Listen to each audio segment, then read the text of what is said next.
Hello everyone. We were here last time.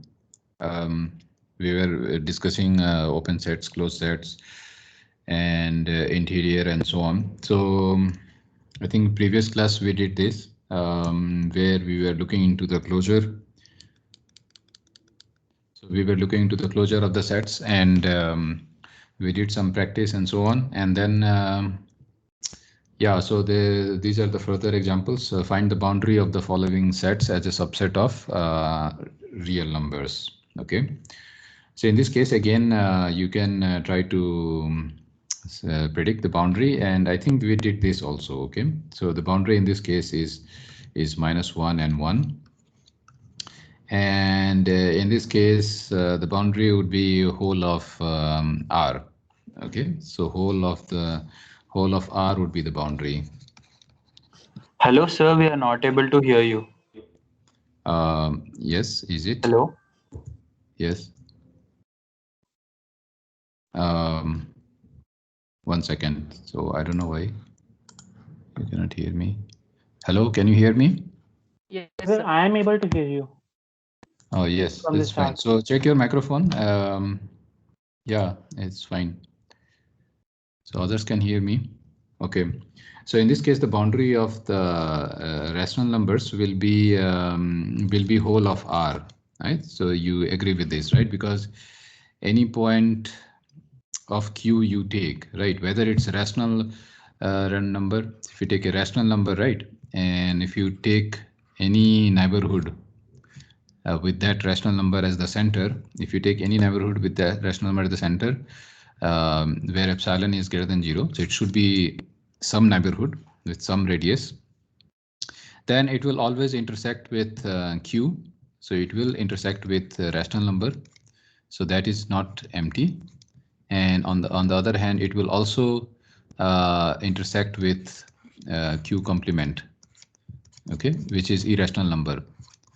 So any real number, any rational number does this, and if you take irrational number also is the same story.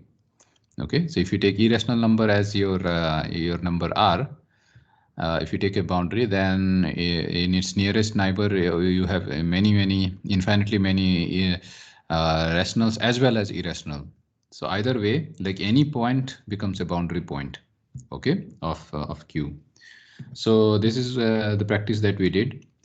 And next, what I will do is like I will define something called supporting hyperplane. Okay, we have seen separating hyperplane. So we have a convex sets, and then what we said is that we can find an hyperplane that can divide the sets, provided these are convex. So that was an existence proof that such types of data can be classified, okay, if you want to think in terms of data science, okay, and it could be classified using a linear classifier, okay. So supporting hyperplane theorem is something different. As you can see from the figure, supporting hyperplane is a plane that that just touches some boundary, okay. So in other words, so let us say some x0 is a boundary point of C. Okay, so that's like the boundary. It's in the boundary of C. Then you can draw an hyperplane. You can draw an hyperplane, which is this. In this case, in 2D, hyperplane is a line. So you can draw an hyperplane such that all the points of the convex set is on the left side. Okay, left or right, whatever is the meaning of that. So in other words, it's like less than equal to it. So it's on the left half space, let us say, okay, or in one of the half space, okay. So we know that hyperplane separates the ambient space in two parts. So in this case, the ambient space is R2 and the hyperplane has one less, right? So its dimension is R1, affine dimension would be R1. So so what the supporting hyperplane tells that, first of all, you have to have a boundary point of your convex set, okay. So it must have some boundary point, and the plane passes through the boundary point. Okay, so the plane does pass through this x0, which is the boundary point, and the convex set, not the convex set, but let us say in this case, it's not really a convex set, like any set C, let us say, okay, any set C which is in Rn. So all the points of that lies in one side of the hyperplane. So without telling into too much technicalities, this is what supporting hyperplane means, right? So the question is like is it necessary that supporting hyperplane exists at all boundary points, right? So for example, let us say I give you these boundary points. So is it possible that you can draw a hyperplane such that all of the points of the set lies in only one side? Okay, only one side of that. Okay, only one side of the plane. So that that is not true for this point. Okay, because so we cannot draw, okay, so I cannot draw any hyperplane, okay, that can be like only one side. All of the points will be on the one side. Okay, so that's not really possible. Okay, so supporting hyperplane also may not be guaranteed for at all points. Okay, at all points it cannot be guaranteed, but it turns out that this case happened here because it was a not convex. So another result that I'm not going to prove, it will be too much. So some few things you can read from the book. Another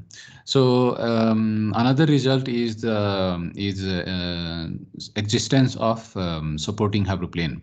So for non-convex, I already gave you an example that supporting hyperplane may not exist, but for convex, intuitively you can see that it is always possible to have a tangent, which will act as a supporting hyperplane, because the nature of the convex sets is that they don't come back. Okay, they don't do two types of bend. Okay, so once it's going away from you, it will go away from you again. Once it's going away from you, it will go away only. Okay, the moment it wants to come back like this, it's not possible. So in other words, supporting hyperplane will exist, because the only thing I have to find is a tangent, and after that it's going to go either this way or it could be either this way also, but it cannot be this way. Okay, then it's not a convex set. So intuitively you can already see that for a convex set, supporting hyperplane does exist. Okay. So the concept of supporting hyperplane was due to Hermann Minkowski, so the German. So as you know, most of the modern maths were developed in Europe, around France and Germany, and around Paris was a very big center, and so on. So it was the concept of this was developed by Hermann Minkowski. And this is also the guy who was involved in this much of the preliminary work of special theory of relativity, okay, which Einstein used later on, right? Okay, so so these guys were like very prolific, like physics is essentially maths, right? So he naturally worked with a lot of maths, and then he was the one who came up with this. So without doing too much, so these are some of the German text. I am not expecting that you will understand this, but these are the proofs of where he discussed all this. And okay, so now it's a good idea to give credits to people, right? Okay, so now let us go back. Yeah. So for a convex set, every boundary point acts like a supporting hyperplane, right? Like the plane from every boundary point can be a support. Exactly. So that's the intuition. Like convex sets are like, in some sense, like inflated balloons. Like balloons do not have curve inside, right? So they are always like inflated outer side, right? So that's why you can always have a supporting hyperplane in those cases. Yeah, so there is a proof in the book. If you want a rigorous proof, then you go ahead and this. I will skip quite a bit of proof. Remember that our main text is the Boyd book, and if you see Boyd book, I will cover most of it. But the only thing is, like, sometimes I will skip proofs. So if you are interested in these things, then you can do it. My initial goal is to give you mathematical foundations for understanding convex and so on, and then go to application in the second part. So that's why I won't be able to do much of the proof, but I will do enough that will be enough to even start doing research in this area actually. So when you go to research, you do need a lot of technical things, right? So okay, let us continue then. So remember we have a cone, okay, and there is a concept of dual. Okay, it's a dual spaces. Okay, I won't go into detail of these things, but by examples we can see. Okay, so given a cone, we can define a dual cone. Okay, dual cone. So and the definition is this.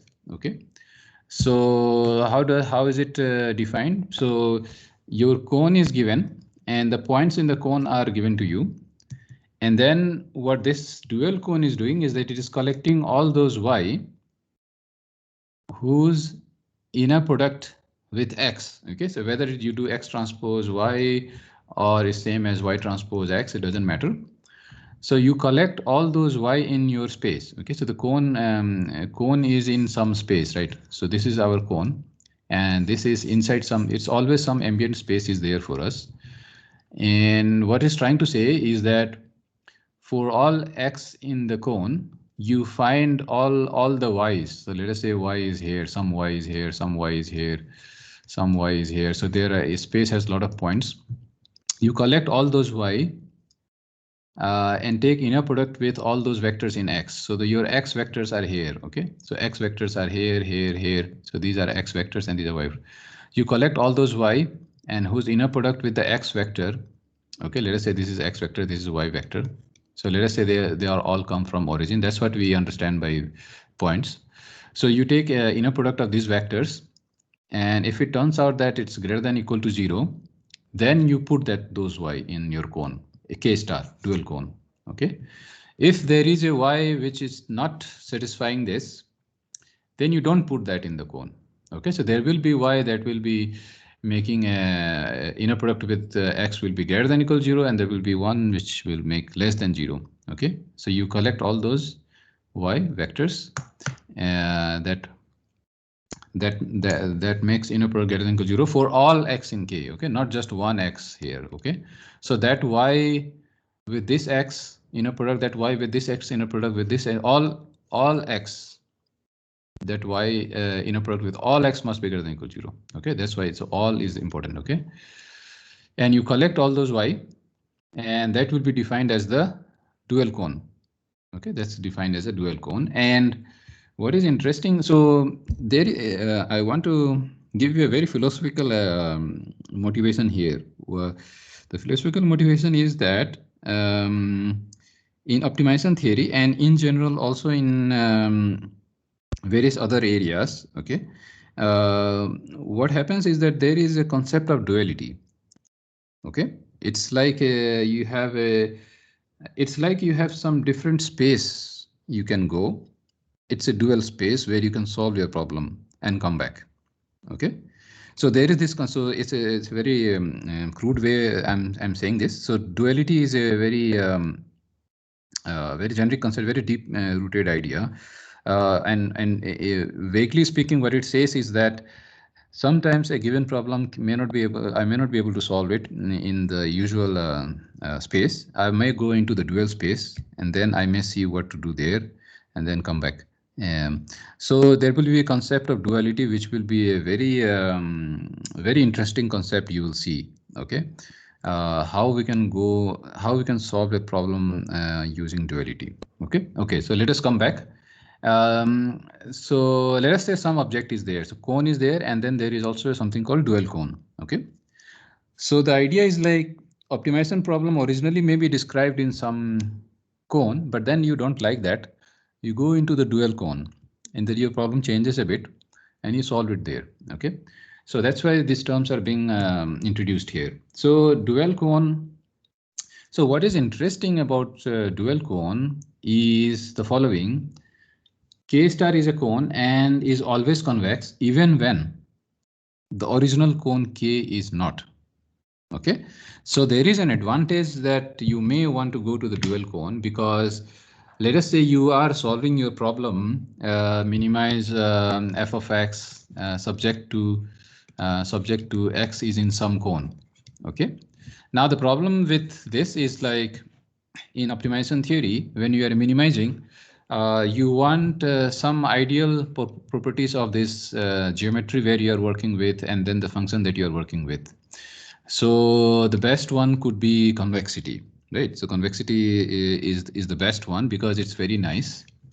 You are guaranteed that you are going to some global minima, right? So these are the best cases, but obviously we don't get this all the time, right?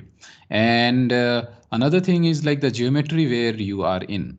Okay, so where you are trying to solve. So if it so happens that the problem that you were assigned to had a cone, and somehow its cone may not be convex, okay, because we have seen all cones may not be convex.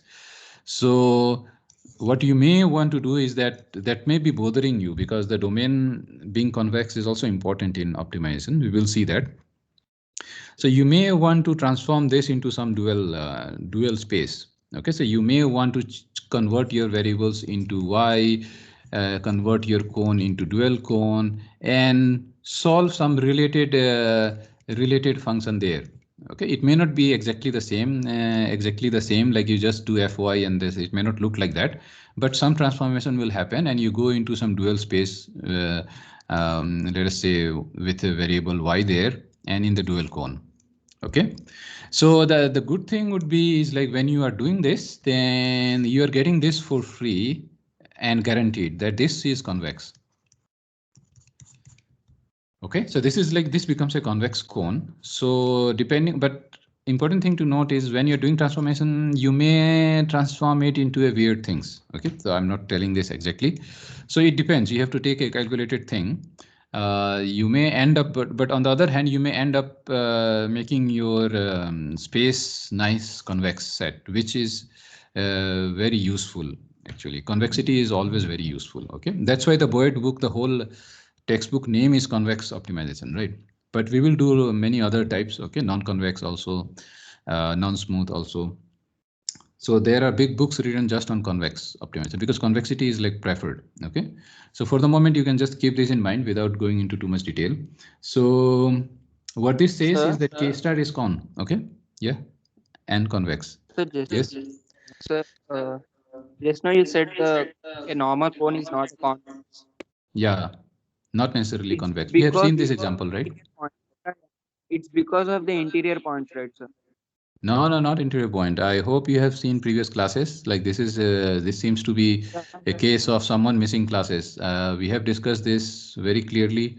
Where example were given where a cone may not be convex, right? So I leave it up to you to scan this previous videos. Okay, I will avoid doing repetitions. Okay.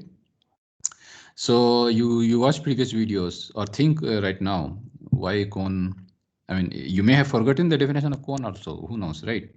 So if you don't know the definition of cone, then it's very easy, right? Again, like I am doing this now, but I won't repeat trivial things. Okay. So this is a cone where it contains only these two vectors, but naturally it's not convex. Okay. So let us say this is x1, x2. Okay. So in this case, it's like theta x1 union theta x2. So this is a cone, but it's not convex because intermediate points are not there, because in a convex I must be able to join and then hole should be there. Okay. Okay, come back. So what this is trying to say is like K star is a cone and convex. So that's very interesting. Like there is a dual geometry that becomes convex regardless of your original space that may not be convex. Okay, cone necessarily is not convex, right?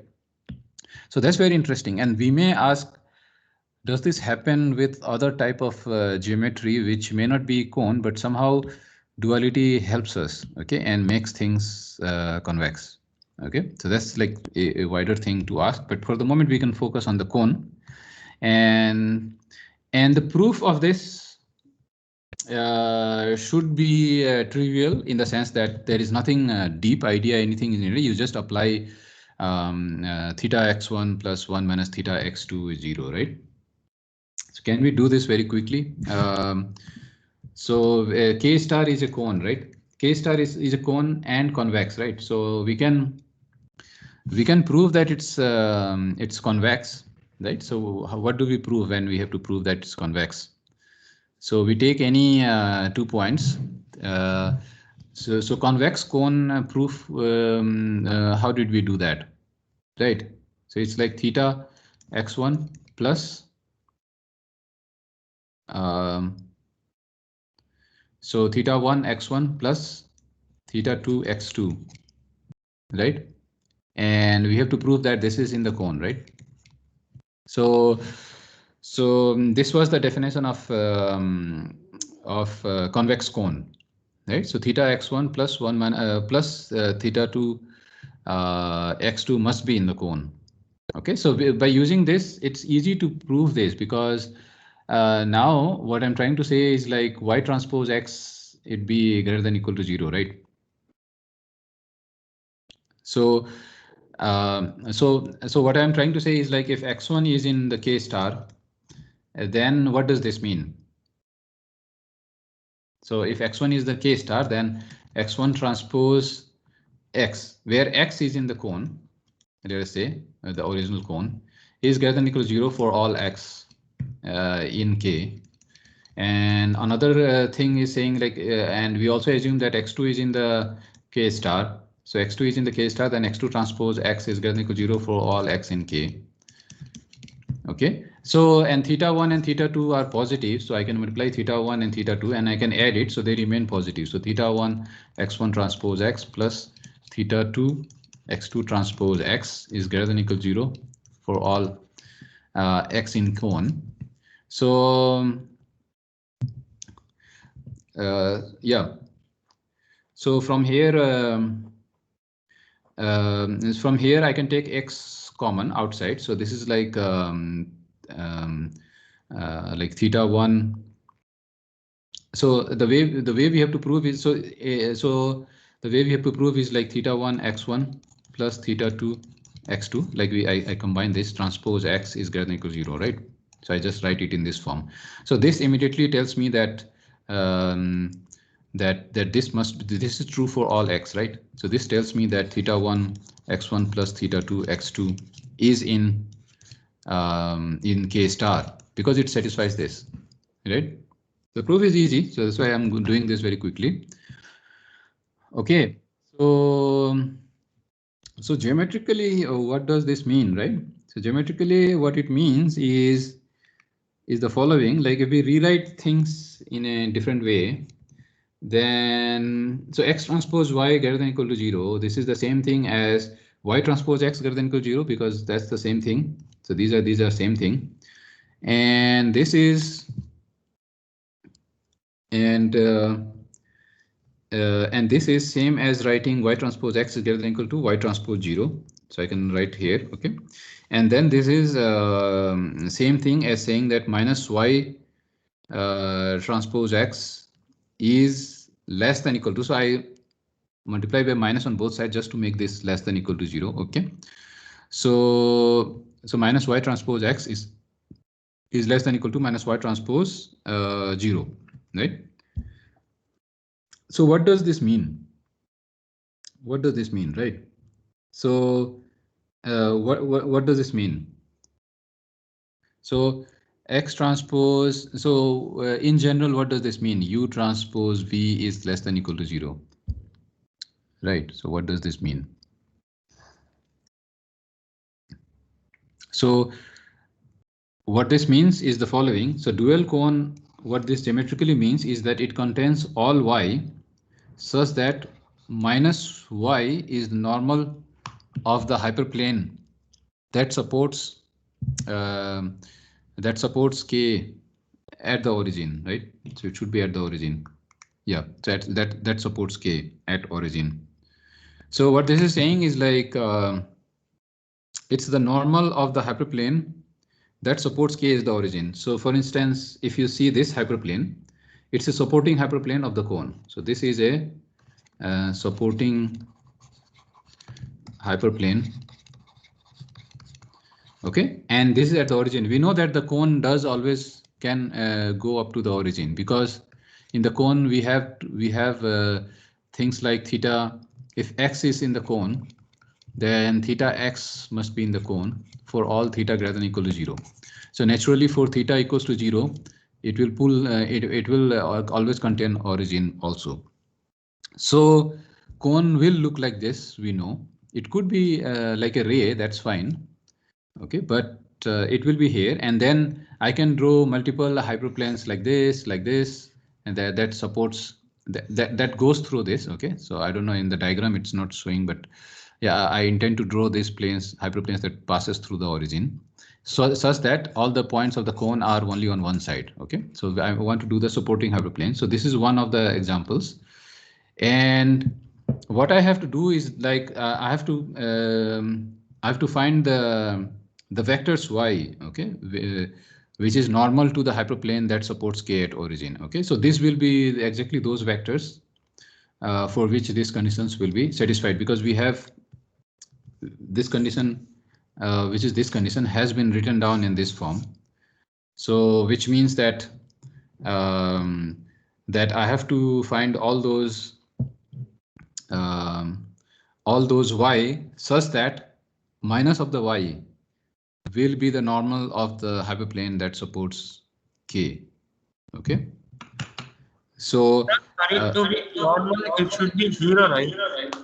Yeah, so it should be 0. So yeah, so I mean in this case, like here it's 0, right? So A transpose x is less than or equal to 0, right? So these are the like hyperplanes that are supported at origin, right? So these are the hyperplanes that are supported at origin. But here we have to make sure that like because these points x are coming from the cone. Okay, so so all the so this is the origin for us, right? So the hyperplanes that can be, there are many hyperplanes that can be supported at origin, right? So all these hyperplanes, like this hyperplane, this hyperplane, like this hyperplane. Okay, so all these hyperplane are supported at origin. So we have to pick the normal of that and take the negative of that. Okay, so those will be the hyperplanes. So if these are the so normal direction will be this way. Okay, and then we have to take negative, so this will be this way. Okay, so if this is the normal, then the normal would be this way. Okay, so basically the dual cone would look like this, something like this. Okay, so dual cone will live here. Okay, so that will be the dual cone. So cone will be like this, and dual cone will look something like this side. Okay, and your original cone is this side, k and k star. Okay, so geometrically this is what it means. So these are just the normals of the supporting hyperplanes. Okay, Sir, yeah. Sir, can't we take that y is all the points which make an acute angle with x? Yeah. So like there won't be lines, like how can it be convex then? Like if you consider all the points which are making an acute angle with x. Yes. So what your question is, like it will not be convex, the dual cone? Yes, sir. No, the dual cone will be convex because yeah, the convexity of the dual cone I just proved actually. I have already proved it. So the proof itself should be enough. Yeah, it should be convex. Like that's what the proof is, and it is like greater than or equal to 0, right? So I should be able to take also the other points that that are around. So the greater than or equal to 0 will cover all possibilities. So if this is the normal, then this will also be that. This will also be normal, this will also be normal. So because here I'm collecting all possible y, so it's not like I'm fixing some. So this guy is normal, just a slight variation of this is also normal. So this way I will actually fill everything in the dual cone like this. Okay. Even though the cone can have only these 2 points, but only y this side satisfy, but also slightly tilted, there's slightly other one y can also satisfy, so all y can satisfy. So yeah, so dual will be actually convex. So now we get into important definition of what is convex cone. Okay, so a function is convex if, so this is the graph of the function, right? So graphically, if you want to see, the function is convex, fx, this is the function fx, right? If you take 2 points on the graph of the function, so in this case, these are the 2 points, x fx and y fy are the 2 points. And if you draw the line joining this, so this is the line joining these 2 points, and if it is above, okay, so this is above the curve joining these 2 points. Okay, the line joining these 2 points is above the points on the curve. Okay, between those 2 points, so like between these 2 points, right? So then you call that the function is convex. So I could take some other 2 points, arbitrary points. Okay, it could be any arbitrary point. Let us say these 2 arbitrary point. Then I always find that the line joining these 2 points is above the function values between these 2 points. Okay, you take any 2 points. If it so happens for any arbitrary points, then it's called a convex function. Okay, so remember to distinguish between convex set and convex function. Okay, convex set was different. Convex set was saying that the line joining the whole line should be inside the set. Now we are not saying that. We are saying that the function values, the line joining 2 points on the graph of the function are above the function values. Okay, so there is a difference here. Now going back to the maths definition, so f from Rn to R is convex if the domain of f is convex. The domain being convex is also important actually. Okay, if you remove this, then it may not be a convex function. Okay, and if for all x and y in domain of f and theta, which is between 0 and 1, we have, so this is what I said here. Okay, so this is what it means here. So theta f of x plus 1 minus theta of x, this is the line joining these 2 points. Okay, so x fx and y fy, this is the line joining joining these 2 points. Okay, so the line joining these 2 points is above the function value. Okay, so this is the line joining x and y. So here you have x and y. So this is the parametric form of the line joining x and y is theta x plus 1 minus theta y. Okay, this y should be outside. Okay, so this is the line joining this, and this is the line joining these 2 points. Okay, so what this is saying is that the points on the line are above, okay, or greater than equal to or greater than equal to the function values taken on these points. So function value taken on these points are these values. Okay, and the line joining this points on the line joining this are these values. So these values are always greater than equal to these values. Okay, so that's what mathematically this means here. So this is the definition of a convex function. Okay, and we can also define strictly convex if the inequality is strict. So if it's like strictly this, then we call it a strictly convex function. Okay, so for instance, constant functions are not strictly convex. Okay, so if I take a, I mean not just constant, but even a line, I mean, so if you have fx is x. Okay, so I take 2 points. Okay, so the line joining these 2 points and the function values taken between these two points are exactly the same. So here in this case, there will be an equality. Okay, so still it is defined as a convex function because at least satisfying the equality. So it should be equal or greater. Okay, so but so this is not strictly convex. This is not strictly convex, but this is strictly convex. Okay. Okay. And similarly, we can define concave. Yeah. Once can you repeat the geometrical explanation Of this convex function, yeah, right? yes. Yeah. So as I said, the line joining the points in this case, the line joining the points must be above. Okay, must be above the function values. The line joining the points on the graph of the function must be above the graph of the function itself.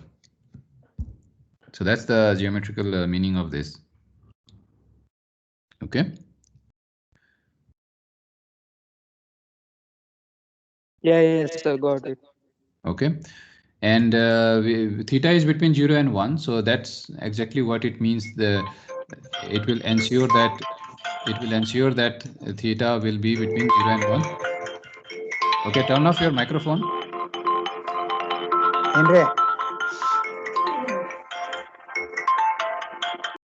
Hello. Yeah, turn off your microphone when you are in class, or make it silent at least. Okay.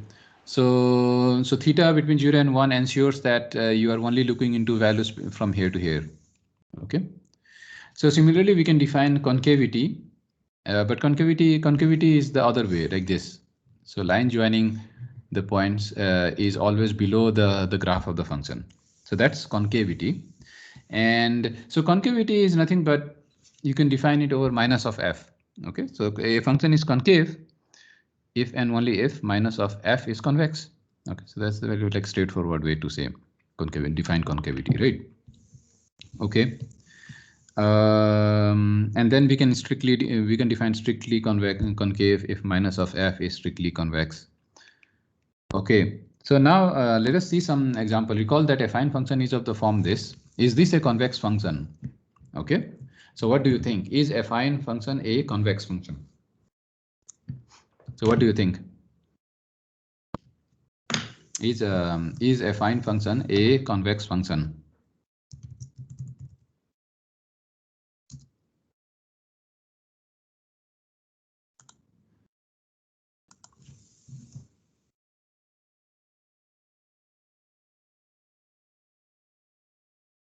What do you think? You can tell me in the chat, or I'm doing a poll of this. So I initiated a poll. So try to see if affine or not. Yes. Okay. So it's an affine. So why did the poly didn't work? Like I did it correctly, right? Let me try for a quick poll. Okay.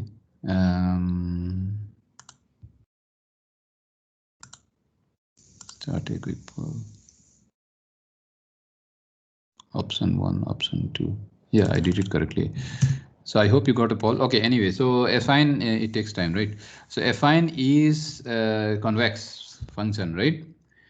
And that is something I let you do it on your own because that should be trivial application of this. And similarly, linear also is convex.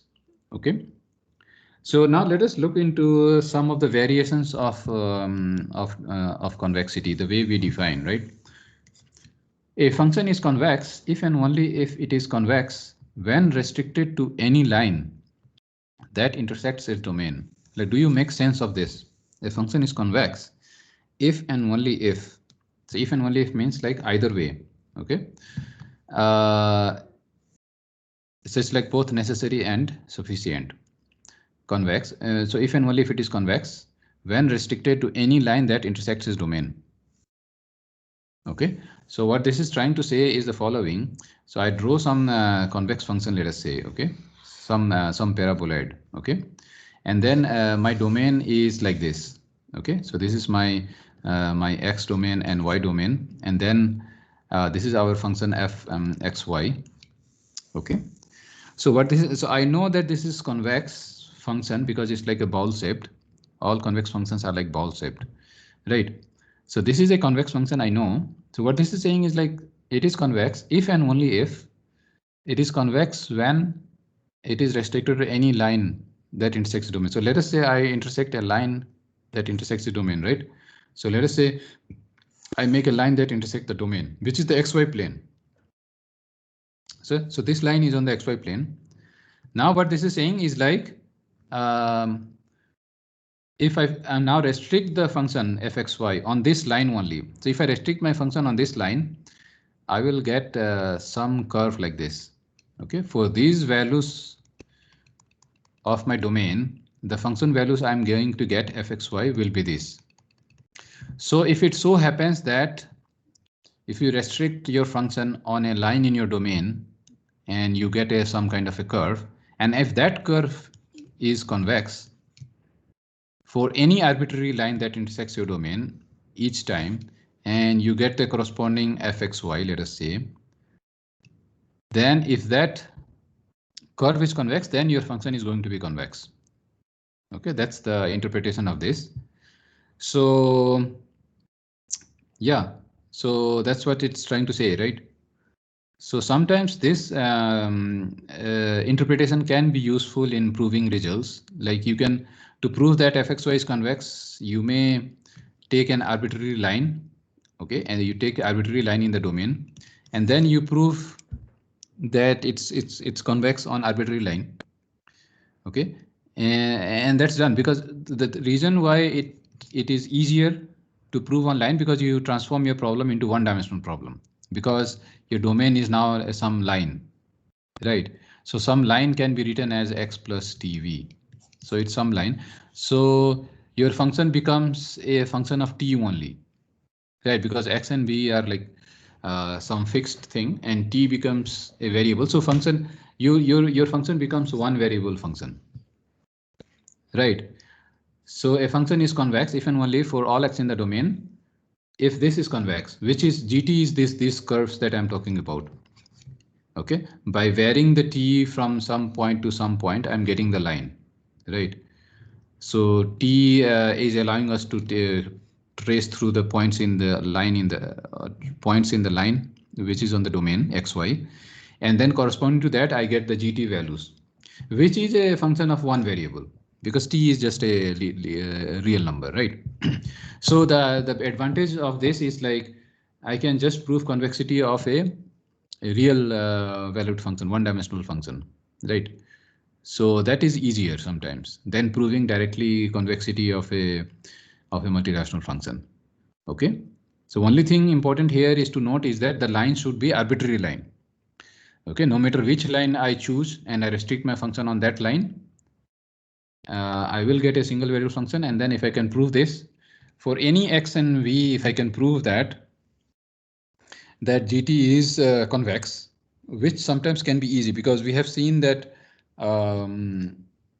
like we have seen that for single variable function it's a lot easier to prove results, right? And we will see later on it's even one more way is like first order convexity, which is like g prime of t is greater than 0, then it's convex, right? So even derivative of single variable function can be easy. Okay, so that's the main idea behind this. So okay, so how do we prove this result? Like a function is convex if and only if the function restricted on a line is also convex. Okay, so let us try to make a proof for this. So let us use this space and try to quickly prove the case. So we will do this in a step-by-step case. So let us say the first case is consider n equals to 1. So n equals to 1 means this is a one-dimensional case. So in this case, we define the function to be f from R to R, because its n is 1. Okay, so it's R to R. So what we want to prove is for n equals to 1 first, okay, and then we can generalize this for n equal to n. Obviously, the general case was this, right? But we are trying to prove this first for this, and then so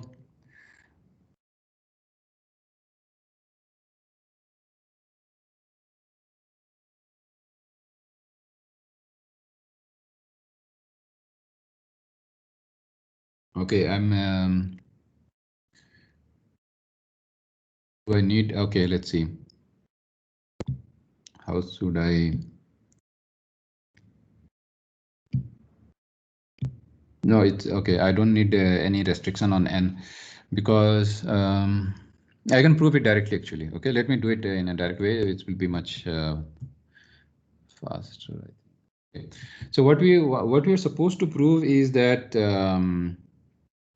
f is convex, then f is convex, then if and only if Gt is convex, right? So let us assume that f is convex, and we will prove that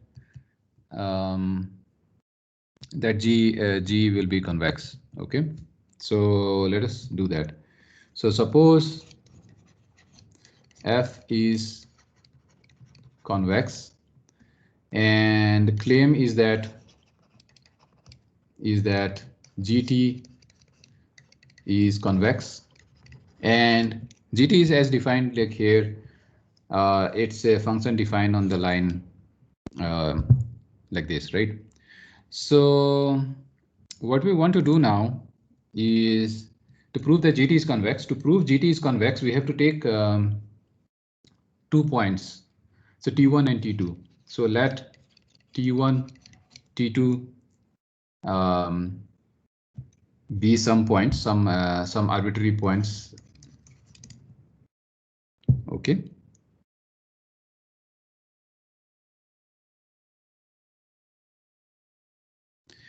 So what am I supposed to prove? I am supposed to prove that theta of G of T1, theta of, well, not of, but G of T1 plus 1 minus theta G of T2.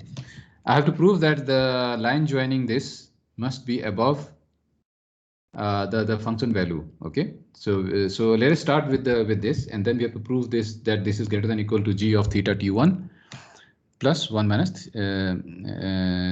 theta T2. That's what we have to prove, right? So if we see this, then theta and then G of T1, the way it was defined was f of x plus T1 y plus 1 minus theta, and this will be f of x plus T2 y. Now now what do we have? Remember that f is given to be convex, right? So f is given to be convex. So what can I write from here? So these are like some points in f, right? So these are some points in f, and due to the convexity of f, what I can say is that this is greater than or equal to f of theta of x plus T1y plus 1 minus theta of x plus T2y. That's due to the convexity of f. So because f is convex, so that's given to us. Okay. Okay, and what do we have from here? If we rearrange things, then we can write this as theta x and minus theta x, that's cancel, right? So we can write this as x plus theta T1 plus 1 minus theta T2 y, and this is of the form, so G of theta T1 plus, so this is the T for G that we are looking for, right? So theta T1 plus 1 minus theta T2, right? So this is what we proved, right? We started from here and we ended here with a greater than equal to sign. So this proves that G is convex. Okay, so this implies G is convex.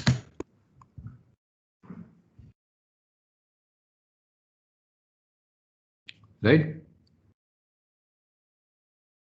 So if the function is convex, then if the function is restricted on a line, then also the function will be convex. Okay, there is also the other way now. Okay, if this thing happens, that if G restricted on a line is convex, then the whole function will be convex. Okay, so I will leave this as maybe I will put this additional thing as an assignment the other way around. Okay, that if G is restricted on a line is convex, then the function should be convex, or you can try by your own. Okay.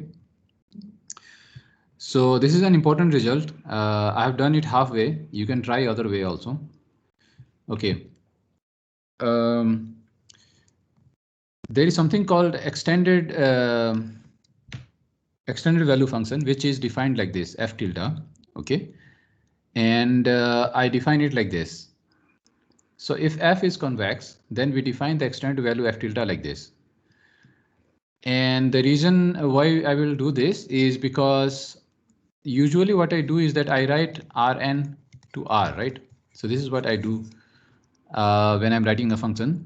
Sometimes I'm like, sometimes it may happen that the function is defined only on some subset of Rn and not on all of Rn. Okay, it may happen. So the question is, can we extend this to whole of Rn? And let us say without losing the convexity. Okay, in other words, if I have a function convex, which is this, and let us say the definition was only between these 2 points A and B. Now the question is like, so this is the domain of f. Okay, so this is the fx, and the domain of f in this case is the closed interval AB. And no one gave me anything about outside AB, what does it do? So sometimes I can extend this function and get rid of this restriction that I have only domain of f and so on by defining extended value function. So beyond this point, I will just define it for anything here, and anything outside I will define it to be infinity. Okay, so it's like infinity values. By doing that, I make sure that it remains convex. Because after that it's infinity, and after that it's infinity. So it will make sure that overall it will remain convex. And the thing that will the advantage of this is that I am no longer restricted to domain of f. So I will just say function from Rn to R, like I will extend it. All the time I will write Rn to R, even though the original problem was only from f from AB to R. But f tilde, I don't bother. F tilde is now Rn to R. And f convex, but this guy still remains convex. So I did not lose any convexity by extending my function to whole of Rn. So this is the way we can do such that the convexity remains maintained and the domain gets extended to whole of Rn rather than restricting it to some small subset. Okay, in the one-dimensional case, in this case we extended this from R to R instead of AB to R. Okay, but we can generalize this and we can say we can restrict this to, in n-dimensional space, we can restrict the domain up to Rn. So this makes our life a little bit easier. We don't have to worry too much about the domain. Okay, so f tilde is defined on all of Rn, and that takes the value in R union this, and the domain of f can be recovered from f by using this. So set of all points x where f tilde x is less than infinity. Set of all points for which f tilde x is less than infinity will give you the domain. So it simplifies, no need to explicitly define the domain. That's what I said. The convexity is maintained. You can prove that the convexity is maintained. Okay, so you can prove this because infinity plus infinity is still like greater than equal to infinity, and all those usual extended arithmetic that you can apply to prove that convexity is not destroyed. Okay, so if x and y are not in the domain, then right hand side is infinity and so on, and infinity is always greater than equal to anything. So using those arguments you can prove this. Okay, that's fine. And there is some other tool, it's called indicator function. Okay, so let C be a convex set and consider the function IC with domain C, and ICX is 0 for all x in C. Okay, in other words, the function is identically 0 on here, the function is identically 0. So that's the way you define the integrator function, that for a given set C, the integrator function gives 0 for all x in C, otherwise it gives you infinity. Okay, that is called indicator function of the set, indicator function of the set C.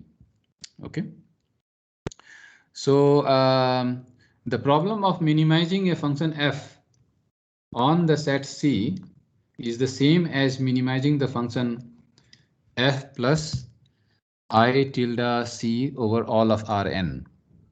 Okay, so in other words, you can think of this as the extended value function. The extended value function is f plus I tilde C.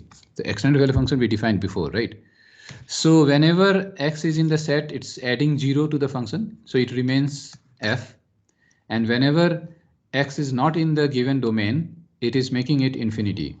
Okay, so that's what the extended function was defined. That's how the extended function was defined, right? So f plus indicator function is actually the extended value function. So this is an example of indicator function. Okay, so when x is not in C, then you give infinity value, but when x in C, it's all zeros. Okay, so a set is convex if and only if the indicator function is convex. Okay, a set is convex if and only if the indicator function is convex. So how do you see this? Okay, you see, this is how we are relating convex function with convex set. Okay, there is a connection between convex set and convex function. There is one more connection I will tell you, which is called epigraph. So how do you see this? A set will be convex if and only if the indicator function is a convex function. Okay, so a set is, so let C be convex. So let us say this way we want to prove, forward way. So this implies the indicator function of C is convex function. Okay, here we are talking about set and here we are talking about function. Okay, so to prove that I tilde C is a convex function, what do we want?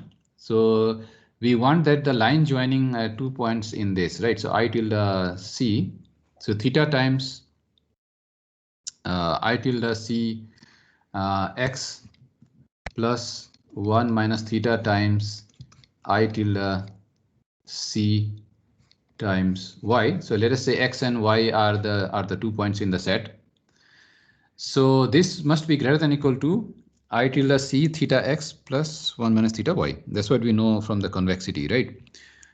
So what do we have here? So x and y are in C, right?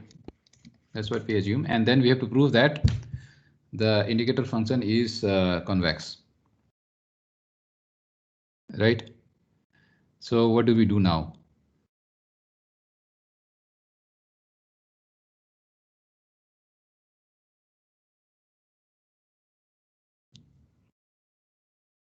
So I tilde Cx, so any point,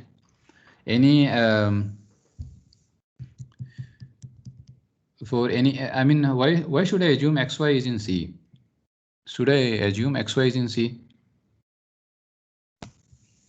If you go back, then it doesn't matter whether xy is in C or not. Like for this to be indicator, for this function is defined over all of Rn, right? So whether it's in the set or whether it's outside the set, its complement, so it will be like whole of Rn. So the x and y that I'm trying to choose here should be anywhere, right? Right. So how do we prove that this? So what we are trying to prove is the following is greater than equal to I tilde C theta x plus 1 minus theta y. This will prove that the I tilde C is a convex function. Right. So what do you think? There could be, we can do this in a case by case basis, right? So let us say x and y both in C. If x and y both in C, then 0 less than equal to 0, right? So x comma y both in C, case 1. So this means that theta times 0, because indicator function of IC of x will be 0 because x is in C, and 1 minus theta, and IC of y will be 0 because y is in C. So this will be 0, which is greater than equal to, and in this case C is convex and x and y is in C.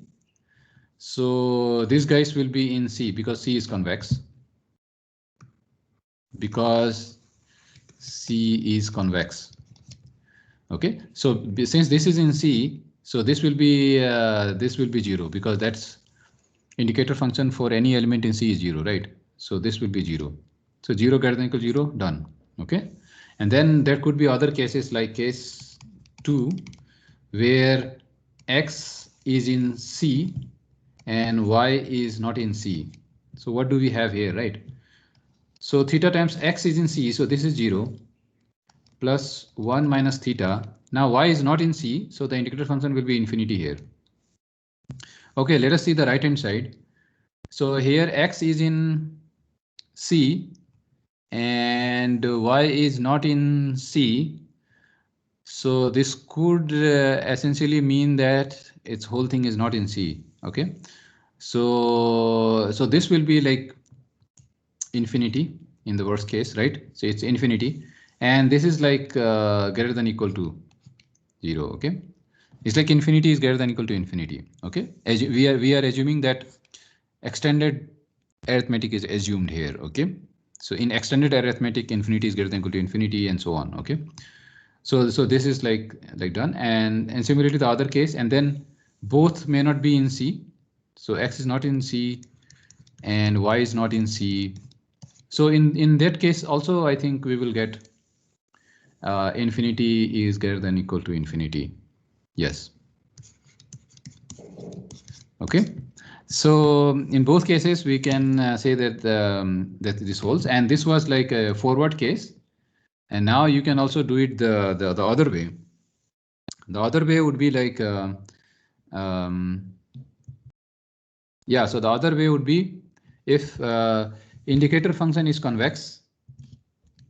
So IC tilde is convex implies C is convex. Right? So to prove that C is convex, we have to take some points x and y in C, right?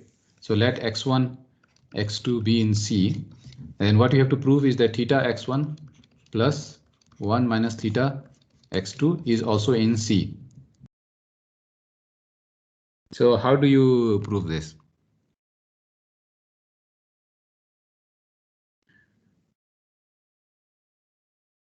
And what you are given is that IC tilde is convex.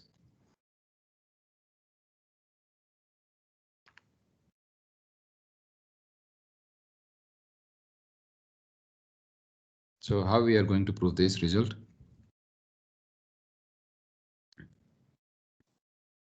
Sir, if IC tilde is convex, then the value of x and x2 should be 0.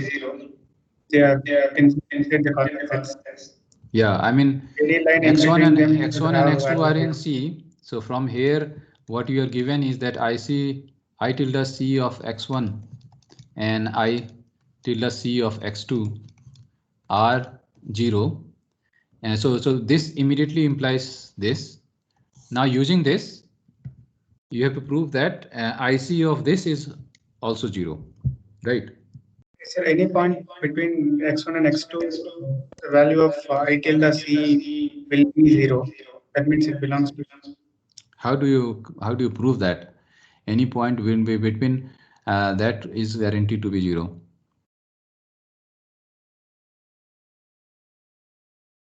Right, so there is a little bit of a trick here.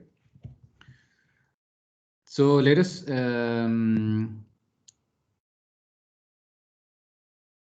like endpoints are 0 doesn't mean that whole will be 0, right? In general for a function, but in this case it is supposed to be 0. That's what we have to prove, right? So for any this is in C. So in other words, we have to prove that the claim is that f so IC tilde of theta x1 plus 1 minus theta x2 is 0. Okay, so that's what we have to prove. And we have to use the fact that IC is a convex function and these things are given to us.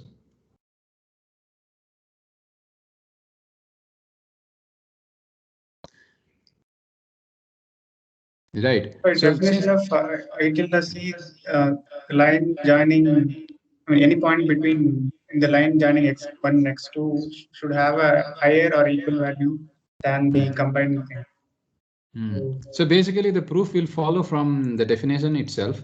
So I tilde c, okay, and what is the definition we had? Theta of I tilde c x1 plus 1 minus theta of I tilde c x2 is greater than equal to I tilde c of theta x1 plus 1 minus theta x2. I mean, so this is given to us because I tilde is convex. So that's given to us for any x1 and x2, this holds. Now this side we know because this is I tilde x1 is 0, I tilde x2 is 0. So this guy is 0 and this guy is 0. So this means that I tilde c theta x1 plus 1 minus theta x2 is less than equal to 0. But we know that indicator functions are never negative. It's either 0 or infinity. Right. So this implies that I tilde c of this guy is equal to 0. Okay, because the indicator functions are never negative. But if this is equal to 0, then this term must be in C. Okay, so this implies that theta x1 plus 1 minus theta x2 must be in C. This implies that C is convex. Because we started with x1, x2 and we saw that the line joining x1 and x2 is convex. Right. So this is the other way proof that we did.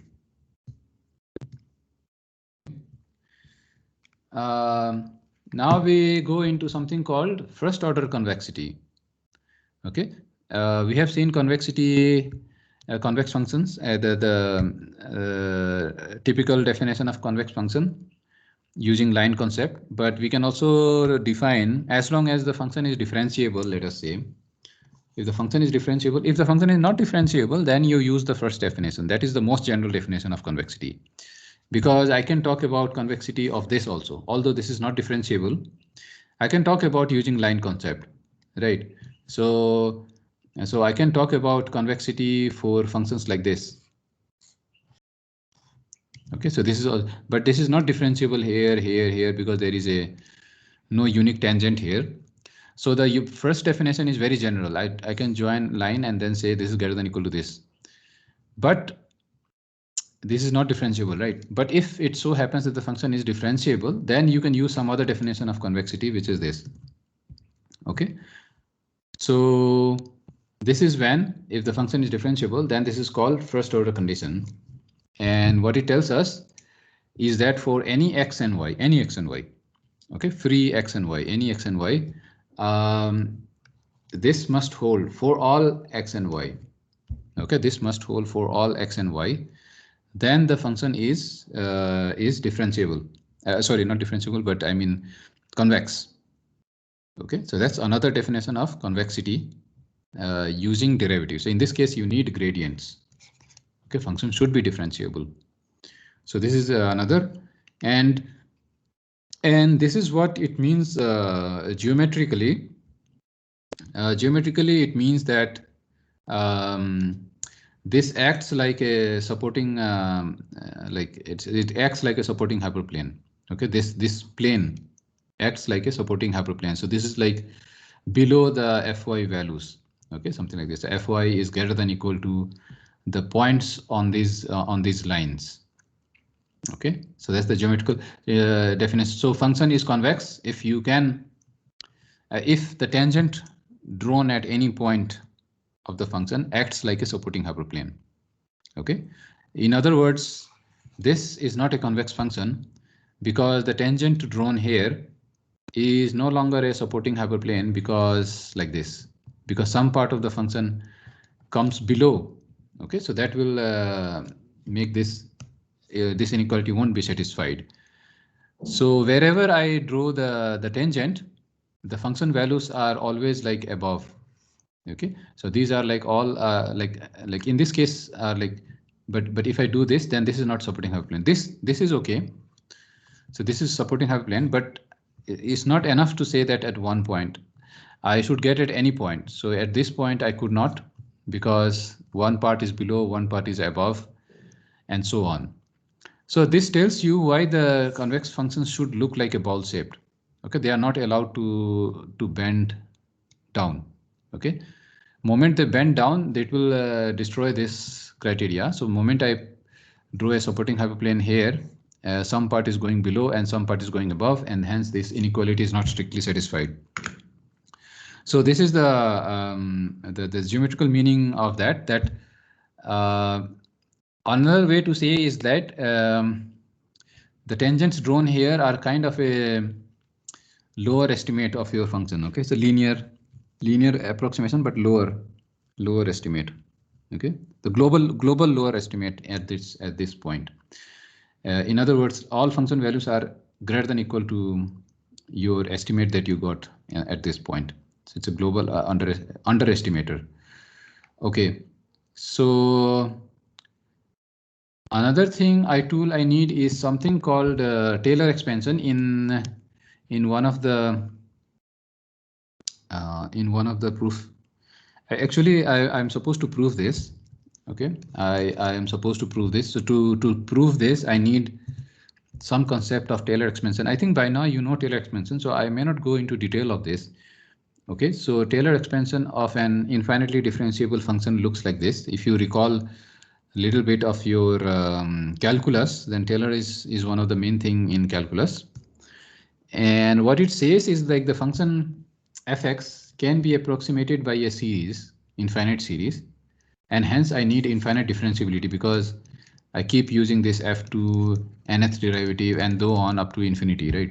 So that's why I need infinitely differentiable function.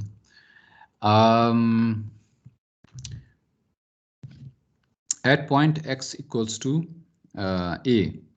Okay, so you want an infinitely differentiable function at point x equals to a.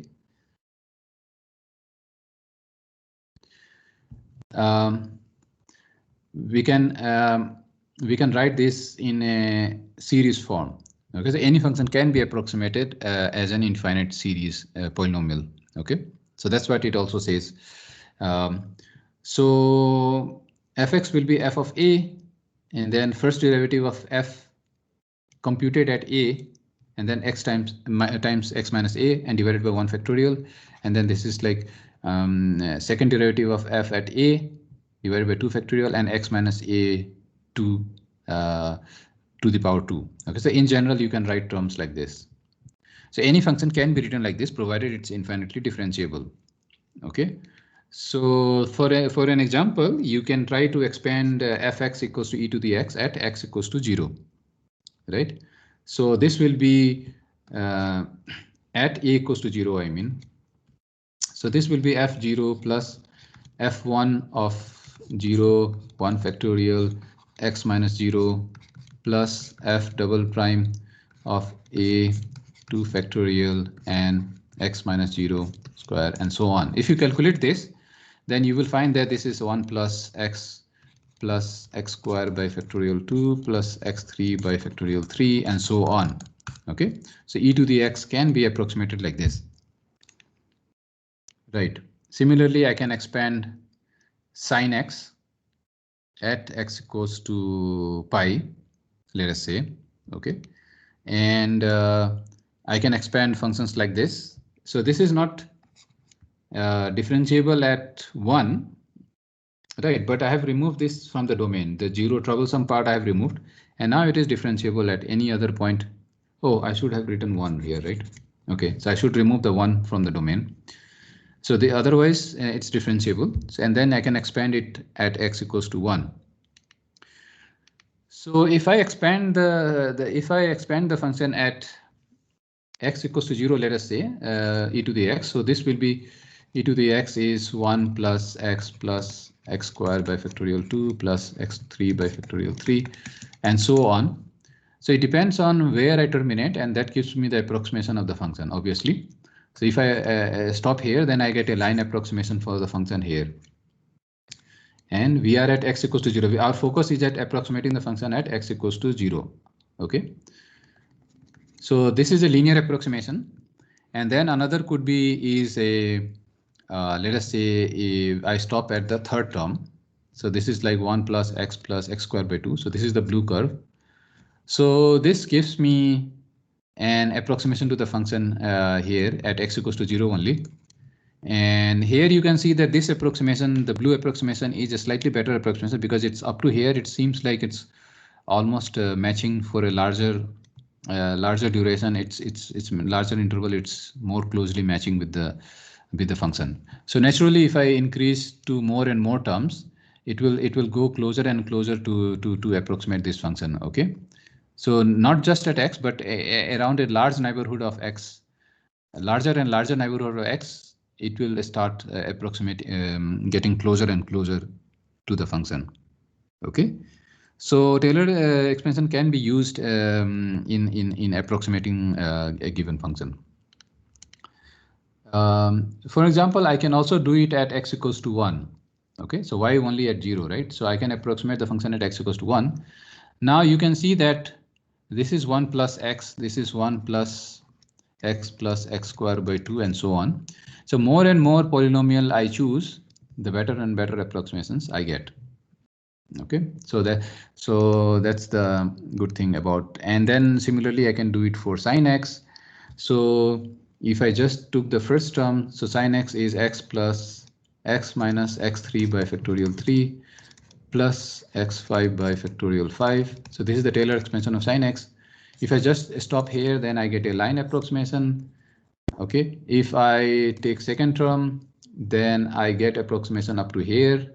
Okay, so this is when I do this. When I add the third term, then I'm getting approximation up to here. Nice, and so on. Okay, so if you keep adding, then you get a better and better approximation. Taylor expansion can be done in a higher dimensional thing. So far what we have done is the Taylor expansion of R to R, but I can do it from R2 to R. So if for R2 I have like 2 arguments in a function fx, y. So the idea could be expanded.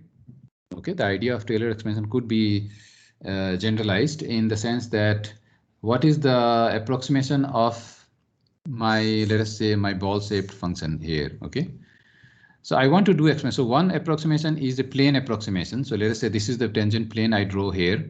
So around this point, let us say AB, I can approximate this with a small plane, but then I may add more terms in my approximation. So if I stop here, then it's a plane approximation.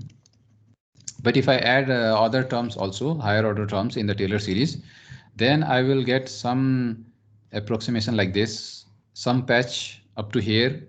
It will try to match the ball-shaped curve. Okay, so higher and higher order terms will necessarily improve our approximation.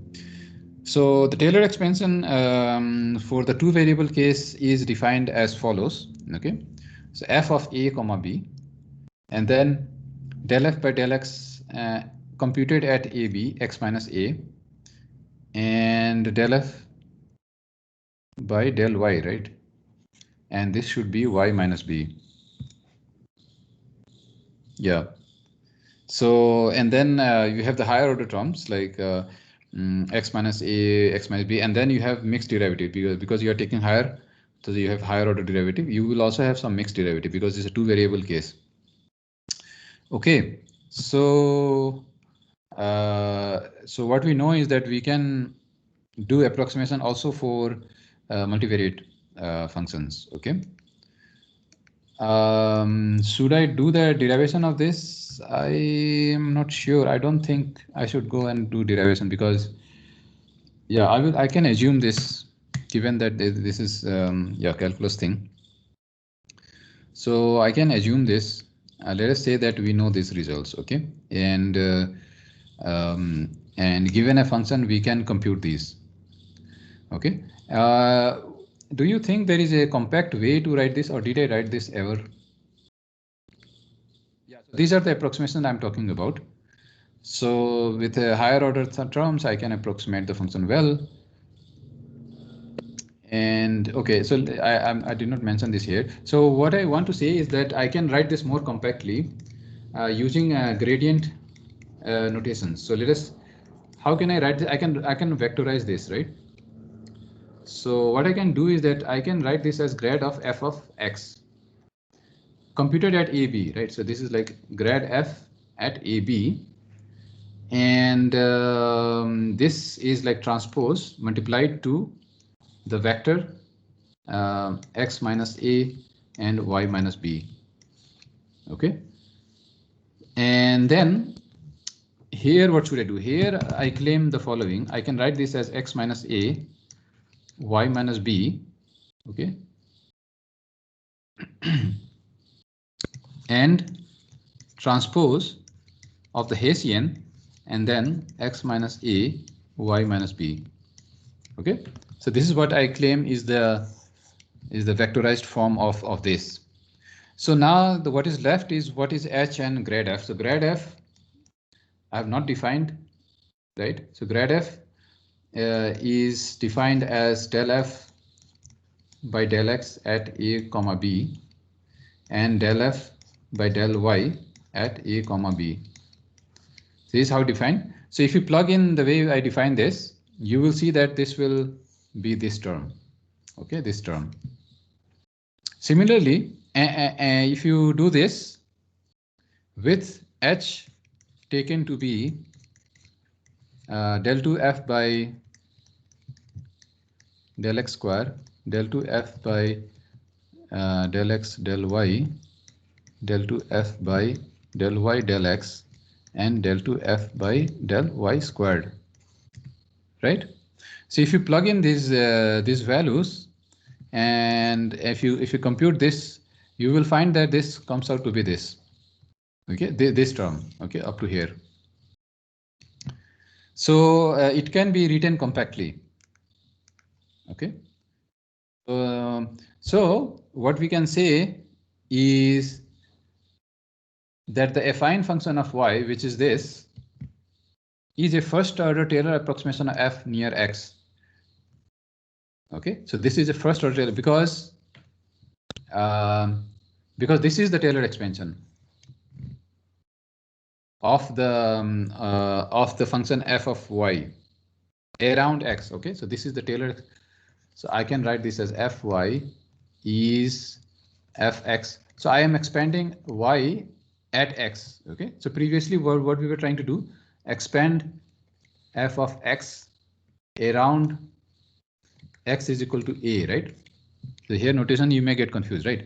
Earlier what we did is that we were approximating f of x around the domain point x equals to a. Now what I'm saying is like expand f of y function around y is equal to x. You should not get confused with x and y. Okay, treat function as a function of y, and I want to expand this around y equal to x. If I do that, then, and let us say only first order, so only first order terms are there. So this is what I will get, y minus x. In this case, it was, remember, f of a plus grad of f of x and then x minus a, right? So you not get confused. So if I have this problem, I do this. Here I'm saying expand f of y around y is equal to x, and this will be what this is what I will get. So what this is trying to say, the first order convexity, what this is trying to tell us is that this is the first order approximation of my function f of y, and because of this inequality, it seems that the first order approximation is a global underestimator of the function. Okay, so it's just like a technical way now to say that the first order Taylor approximation of your function becomes the global underestimator of your function values. Okay, so global underestimator. It's like I take any point. This is my function fy. I take any point y is equal to a. I do a first order approximation. So first order approximation is a hyperplane, is a plane supporting. Okay, so what it's saying is the function value will be always above this, and we said that if this happens for all x and y, then it must be a convex function. Okay, so that's what we said, right? So this is what we have, and we will continue with this in the next class. We are into convexity, so not bad. Like initial warm up takes time, but after that we will soon be into algorithms. And then perhaps, if you don't mind, I will take 1 or 2 extra classes. The idea is to get through things, not to overburden you. So to get the full things that I planned, I think we can go for 2 more classes, extra classes, just to give you an overall feeling. But for exams, I can make it, syllabus can be made a little bit less. It doesn't matter. Okay, exams are not a big thing. Okay. Anyway, so I am going to release assignment today, I think. Okay, by today I will release assignment, and after this, every 2 weeks or 1 week, I will release one assignment. So I hope you can look for this, and assignment will be uploaded. Assignments will be uploaded on GradeScope.